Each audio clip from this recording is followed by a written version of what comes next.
Hello, Click on Detroit viewers. There is a new exhibit here at the Henry Ford that I think you cannot miss, and it's kind of hard not to give it away. The Magical History Tour, kind of like the Magical Mystery Tour. Everything Beatles that you would love and want to see is inside of this room. If you're a Beatles fanatic, or frankly, if you know nothing about the Beatles, which I don't think you're American. Well, they're not American anyway. But inside of this room, there just happens to be the museum manager. Hi, Kate. Hey, Nick. How are you doing? So, we started talking earlier about what you have here, and this kind of starts off with how the Beatles started, right? Exactly. We start with their beginnings before the Beatles, their early musical influences. And how do you kind of portray that here at the exhibit? We're portraying it with windows, and these are windows into their early lives. And beyond the window, you'll see radios. And those radios are interactives. You can listen to the type of music that each Beatle liked in the 1950s. So Elvis obviously was a huge influence. Elvis, yep, Buddy Holly, Chuck Berry, rockabilly music. Okay. All right, so the early forms of rock and roll. All right, so then you see this giant brick wall, which actually isn't a wall. It's probably one of the most famous Beatles spots there is. Right, it's the Cavern Club from Liverpool, where they got their start. We have an accurate recreation of the Cavern Club, right down to the measurements of the bricks, and this has been done through photographs. They're not the bricks, but they're identical replicas. Right, exactly. The original doesn't exist, but we have documentation of it, and the creators of the exhibit have been really taken attention to detail. So there's something over here that I think everybody should understand. So I just kind of want to read it. It says the Cavern was a tiny, stinky, crowded basement venue. The Beatles often played lunch and evening concerts. Power was going out. There was no ventilation. The walls, quote, wept with condensation.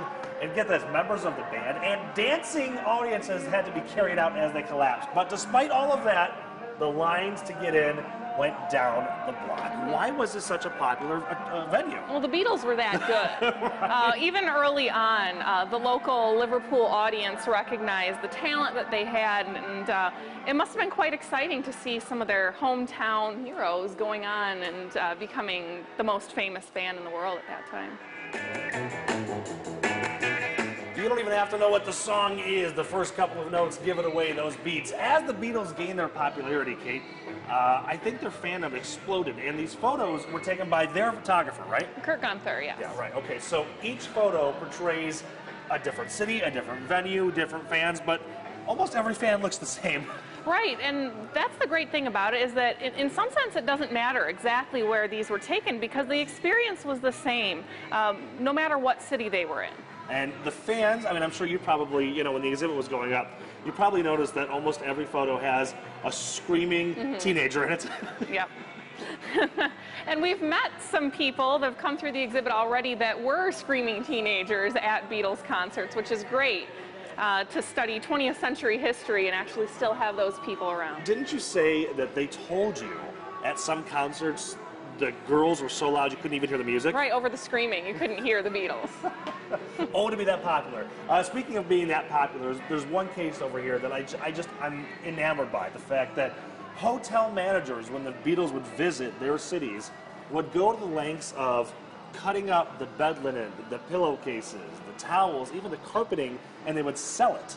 Yeah, how enterprising, right? Yeah, right. They figured out a way. But this was actually popular. It was. These could cost a lot of money to have a little snippet of somewhere that Paul McCartney slept.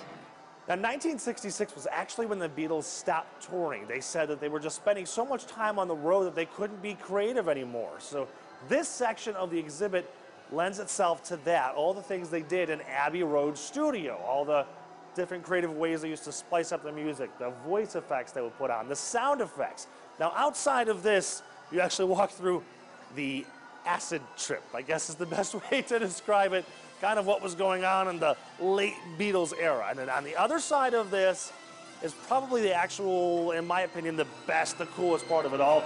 And again, Kate just happens to be standing here. Here you'll find actual memorabilia, guitar cases, the last signed album. This is probably what the fans really enjoy the most. Yeah, this is some stuff that you maybe wouldn't expect in here, and this deals mostly with life after the Beatles. We have the breakup letter that essentially was divorcing John, Ringo, and George from Paul McCartney. And we also have, say, John Lennon's jukebox. We have guitars and clothing and some really cool stuff. And one of the most fascinating, I think, Kate, is the one over here that is the last autograph that John Lennon ever gave. This is, yes, this is the album that he signed for Mark David Chapman, who would become his assassin a few hours later. So we end the exhibit with this poignant artifact. And it's interesting, too, because on the back side of it, you can actually see this was a piece of evidence. The detectives at the time took it and were taking notes on it. Exactly. It has its markings for that. It has fingerprints on it. So it's in largely the condition that it was in at that time. That's awesome. Kate, thank you so much. So click on Detroit fans. This exhibit is going on through September 18th. You've got plenty of time. Find a weekend and check it out here at the Henry Ford.